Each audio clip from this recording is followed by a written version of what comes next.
warahmatullahi wabarakatuh. Saya Fitriana Hong. Di sini saya akan menjelaskan tentang membangun keutuhan negara kesatuan Republik Indonesia melalui pembinaan ideologi dan wawasan kebangsaan. Persaingan ekonomi dan perkembangan ilmu ekonomi dan teknologi yang membuat peta kekuatan dunia berubah-ubah adalah fenomena globalisasi yang harus dihadapi. Selain itu, faktor SDM yang kuat harus benar-benar dipersiapkan agar segenap tantangan dan ancaman global tersebut dapat diantisipasi. Upaya antisipasi yang paling mungkin dilakukan adalah mempersiapkan SDM yang matang dan ditopang oleh pengetahuan dan pandangan hidup yang universal. Dan Indonesia memiliki Pancasila sebagai falsafah dan pandangan ideologi berbangsa, bernegara, dan bermasyarakat. Dalam konteks ini, maka pembinaan ideologi bangsa dan wawasan kebangsaan seoptimal mungkin harus dilakukan dalam rangka mempersiapkan SDM yang matang untuk membangun dan menjaga keutuhan negara kesatuan Republik Indonesia. Membangun keutuhan negara Republik Indonesia tidak bisa dilakukan secara parsial, melainkan membutuhkan peran segenap komponen bangsa.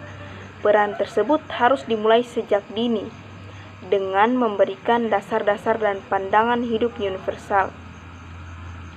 Nilai universal dalam kehidupan berbangsa, bernegara, dan bermasyarakat terdapat dalam Pancasila sebagai dasar dan falsafah bangsa Indonesia. Peran bersama antar komponen bangsa, pemerintah, swasta, dan masyarakat benar-benar diperlukan untuk membangun dan menggiring semangat dan wawasan kebangsaan. Salah satu upaya yang dilakukan adalah pembinaan ideologi Pancasila dan pendidikan kewarganegaraan. Muatan pendidikan yang diberikan didesain untuk menumbuh kembangkan semangat persaingan dan kesatuan ditunjang oleh pandangan dan wawasan Nusantara, serta pribadi yang merupakan bagian dari bangsa yang besar yang tahu akan status dan lingkungannya. Sistem perpolitikan negara yang mengedepankan musyawarah dan mufakat merupakan warisan pendiri bangsa dan merupakan kekuatan yang tidak terbantahkan untuk mencapai kemajuan bersama. Prinsip mengutamakan kepentingan bangsa dan negara di atas kepentingan pribadi maupun golongan selalu menjadi prinsip dasar kehidupan berpolitik bangsa. Sistem demokrasi Pancasila ini sedianya menjadi modal utama untuk menjadikan Indonesia sejajar dengan negara lain dan menjadi teladan dalam kehidupan bernegara. Namun demikian, sistem ini mulai terkikis seiring maraknya sistem dan praktek politik yang mengedepankan kekuasaan sebagai tujuan utamanya semakin melanda negeri ini.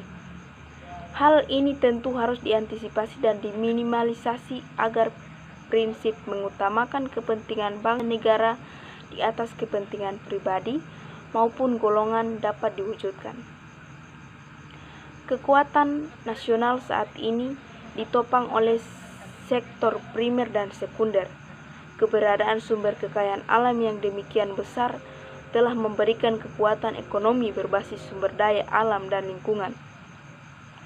Namun demikian, kekuatan ekonomi seperti ini perlu diiringi dalam pengembangan sistem perekonomian berbasis nilai tambah, sehingga dibutuhkan sistem perindustrian yang lebih baik.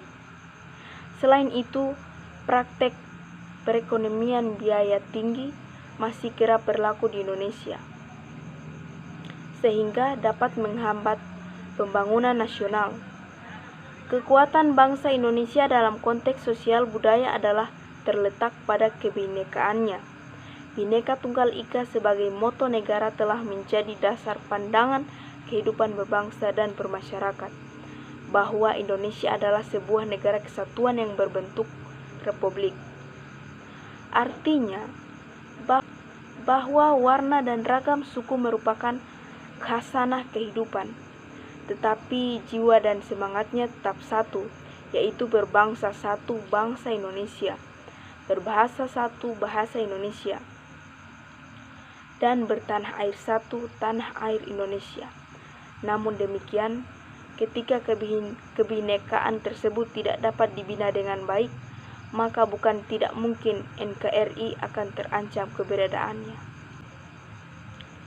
Fenomena ini tentu harus diwaspadai karena nilai-nilai luhur dan senantiasa bertenggang rasa, saling hormat menghormati, tolong menolong, berlewas asih dan berkekeluargaan dalam kehidupan berbangsa dan bernegara sudah semakin luntur dijiwai oleh warga negara Indonesia dewasa ini. Mahasiswa Indonesia dewasa ini lebih cenderung menyukai turun ke jalan untuk berdemonstrasi ketimbang berlomba-lomba menulis opini dan menanggapi setiap persoalan yang melanda negeri. Padahal, di era globalisasi ini, aksi-aksi demonstratif yang tidak terarah dan sporadis cenderung merugikan motor ekonomi yang seharusnya berjalan untuk mencapai tujuan utama pembangunan ekonomi, yaitu kesejahteraan masyarakat. Para pejabat negeri cenderung ingin mempertahankan status quo demi kepentingan pribadi golongan sehingga cenderung mencari segala cara untuk mempertahankan kekuasaan yang dimilikinya saat ini. Beberapa kasus terakhir yang terjadi seperti kasus Senturi, kasus mafia pajak, kasus Markus di kejaksaan dan kepolisian, serta masih banyak lagi yang belum terbongkar, semakin mempertontonkan kepada kita semua akan adanya distorsi dan lunturnya sistem nilai kehidupan berbangsa, bernegara dan bermasyarakat yang seharusnya mengedepankan kepentingan nasional di atas kepentingan pribadi maupun golongan. Fenomena lainnya yang kerap hadir di bumi Ibu Pertiwi ini adalah konflik kepentingan yang dipicu hal yang sudah begitu syarat terjadi di negeri tercinta. Bahkan fenomena akulturasi ini telah merambah ke dunia kejahatan. Bagaimana sekelompok orang yang menamakan dirinya sebagai pembawa perubahan membentuk kelompok elit untuk melakukan kejahatan, perampok dan teror yang berbuntut kepada pencitraan ketidakamanan dan ketidaknyamanan di negara kesatuan yang berbentuk republik ini. Baik, kita masuk kepada ideologi, falsafah, dan dasar negara. Marsudi 2003 menyebutkan bahwa ideologi berasal dari kata Yunani yaitu idean, yang artinya melihat atau idea yang berarti raut muka, perawakan, gagasan, pikiran, sedangkan logia berarti ajaran. Dengan demikian, ideologi secara harfiah dapat diartikan sebagai ajaran atau ilmu yang mempelajari tentang gagasan atau buah pikiran. Dan ensiklopedi populer, ideologi merupakan cabang filsafat yang mendasar ilmu-ilmu pedodagi, etika, dan politik. Indonesia menempatkan Pancasila sebagai ideologi, falsafah, dan pandangan hidup dalam berbangsa, bernegara, dan bermasyarakat. Pancasila lahir sebelum Indonesia memproklamirkan kemerdekaannya, yaitu tepatnya pada tanggal 1 Juni 1945. Pancasila kemudian dijadikan sebagai dasar dalam mengatur penyelenggaraan pemerintahan negara setelah proklamasi kemerdekaan Republik Indonesia. Rumusan Pancasila diabadikan dalam pembukaan Undang-Undang Dasar 1945 pada alinea keempat, dan hal ini menunjukkan bahwa Pancasila merupakan bagian yang tidak dapat dipisahkan dari Undang-Undang Dasar 1945. Demikian sebaliknya, penjabaran dan pembukaan Undang-Undang Dasar 1945 alinea keempat di atas dituangkan kembali secara tertulis dan tidak tertulis.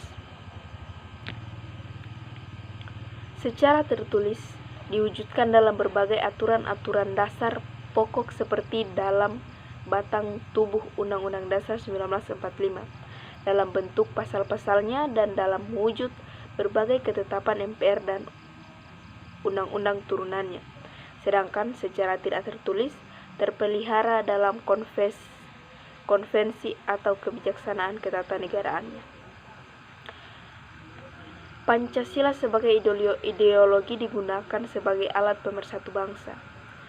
Namun demikian, di samping sebagai pemersatu bangsa, setiap sila dan butir-butir Pancasila juga mencerminkan bahwa Pancasila juga dijadikan warna, sifat dan karakter bangsa. Sifat dan karakter bangsa Indonesia.